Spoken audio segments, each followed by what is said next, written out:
안녕하세요. 오늘은 공감 능력을 어떻게 키우는지, 그리고 언제까지 키울 수 있는지에 대해서 알아볼 거예요. 전문가들이 공통적으로 말하는 방법 중에 저한테 가장 도움이 된 방법을 소개해 드릴게요.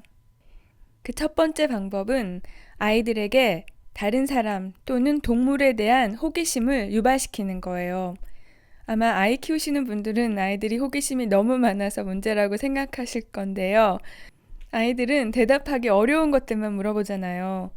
근데 많이 물어보는 거는 좋은 거예요. 만약 아이가 친구들한테도 관심을 보이지 않는다면 부모가 아이의 관심을 질문을 통해서 친구에게 유도해 보세요. 다른 사람에게 호기심이 기본적으로 있어야 다른 사람의 감정을 이해하기 시작하는 거거든요. 이거는 어른이 돼서도 가지고 있어야 돼요. 두 번째 방법은 책을 많이 읽는 거예요. 근데 모든 책이 아니라 문학소설을 많이 읽어야 된대요. 이건 심리학자들이 실험을 했어요. 사람들한테 책을 읽게 하고 MRI로 뇌 반응을 알아봤거든요. 근데 대중소설이나 논픽션 책을 읽었을 때는 책을 안 읽은 것과 마찬가지로 뇌에 아무런 반응이 없었대요. 근데 문학소설을 읽었을 때는 뇌의 공감 능력을 담당하는 부분에 커다란 반응이 생겼어요. 사실 어린아이가 다른 사람의 감정을 알기가 쉽지 않아요. 그런데 책에는 그런 감정이 설명이 되어 있으니까 아무래도 책을 읽으면서 그런 감정에 대해서 배우는 것 같아요. 어렸을 때 독서는 공감 능력뿐 아니라 뇌를 발달시키는데 가장 효과적이에요. 우뇌와 좌뇌를 같이 발달시킬 수가 있거든요. 그런데 요즘 아이들이 책을 읽나요? 다른 책은 많이 읽는데 문학소설은 잘 안 읽는 것 같아요. 작은 아씨들 같은 소설이요. 이건 내 자랑인데요. 제가 어렸을 때 책을 진짜 많이 읽었어요. 요즘은 안 읽지만요. 어렸을 때 책 읽고 슬퍼서 혼자 다락방 가서 엉엉 울었던 기억이 나요. 근데 저는 문학소설뿐 아니라 캔디 같은 만화 보고도 사람의 감정에 대해서 많이 배웠거든요. 하지만 책을 읽으면 상상력까지 풍부해지니까 가능하면 아이들한테 책을 많이 읽게 해주세요. 하지만 아이가 정말 책을 읽기 싫어한다면 만화부터 시작하는 것도 나쁘지는 않을 거예요. 그리고 세 번째는 작은 실패를 경험하게 하세요. 근데 이게 참 어려운 부분인 것 같아요. 아이가 관심을 너무 많이 받고 자라면은 너무 잘난 척을 하고 그리고 자기가 왕이라고까지 생각을 해요. 그래서 다른 사람한테 관심을 가지지 않고 다른 사람의 감정을 아예 무시해버리기도 하거든요.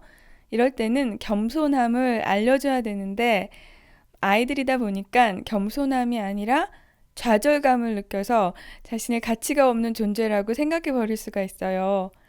아이한테 성공을 몇 번 경험하게 한 후에 작은 실패를 경험하게 해서 겸손함을 알려주고 실패하는 게 나쁜 게 아니라는 거를 가르쳐 주는 게 중요할 것 같아요. 만두를 같이 만들거나 축구 같은 팀 스포츠를 꾸준히 하게 하는 것도 좋을 거예요. 그러고 보면 한석봉 어머님이 참 훌륭한 분이셨던 것 같아요. 이 세 가지가 저한테는 가장 효과적인 방법이었어요. 그런데 공감 능력은 언제까지 만들어지는지 궁금하실 것 같은데요.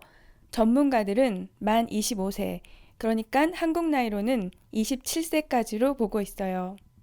인간의 뇌는 이렇게 앞부분과 뒷부분으로 나눌 수 있는데요.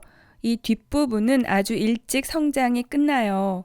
그런데 이 앞부분, 전두엽은 성장이 늦게 시작해서 늦게 끝나요.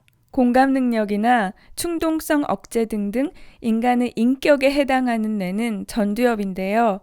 예전에는 만 18세에 성장이 끝난다는 견해가 지배적이었어요.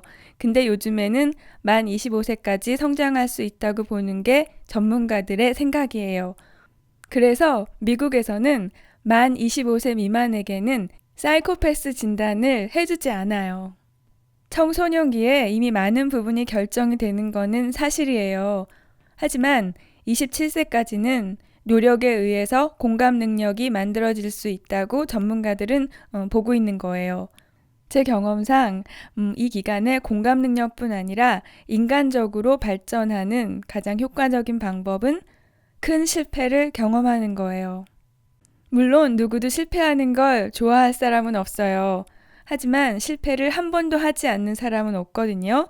하려면 이 기간에 하는 게 가장 좋아요. 젊을 때는 금방 회복되잖아요. 여러분들이 생각했을 때 금수저로 태어나서 공부도 잘하고 좋은 직장에 들어가서 탄탄대로로 성공을 하는 사람들이 부러울 것 같죠. 하지만 그 사람들도 나이가 들고 결국 일을 그만두는 순간이 오거든요. 그때 모든 계급장을 뗀 자신의 모습을 바라보면서 굉장히 큰 좌절감 또는 공포를 느껴요. 젊은 시절에 그런 걸 많이 경험해 본 사람이라면 그걸 자연스러운 과정이라고 받아들이는데 한 번도 실패란 걸 해보지 않은 사람의 경우에는 커다란 충격으로 다가올 수 있어요. 그리고 그때는 회복하기가 쉽지 않아요. 그냥 실패라는 게 아니라 사랑이던 일이던 최선을 다해서 열심히 한 다음에 일에 실패하거나 차이거나 하면은 그때는 힘들지만 큰 그림으로는 인생 성공하는 거예요. 머리가 어느 정도 큰 성인은 공감 능력을 배우기가 쉽지 않아요. 그때는 겸손함으로 배워지는 게 아니라 큰 고통이 있어야 배우게 돼요. 공감 능력이 그때까지 없던 사람도 고통은 느낄 수가 있거든요. 큰 고통을 느끼게 되면 다른 사람도 저런 고통을 느낄 수가 있구나. 그때부터 다른 사람의 감정을 읽기 시작하면서 공감 능력을 배우게 돼요. 공감 능력 또는 인격 형성의 마지노선이 27세니까 젊은 분들은 지금부터 실컷 실패해보세요. 하지만 이거보다 더 중요한 게 있어요. 아무리 공감 능력이 있다 해도 나르시시스트의 가치관에 쇠뇌당한 상태로 살면 나르시시스트와 비슷한 행동을 해요. 다음 시간에는 우리도 모르게 쇠뇌당한 나르시시스트들의 가치관에 대해서 알아볼 거예요. 오늘도 봐주셔서 감사합니다. 안녕히 계세요. 그리고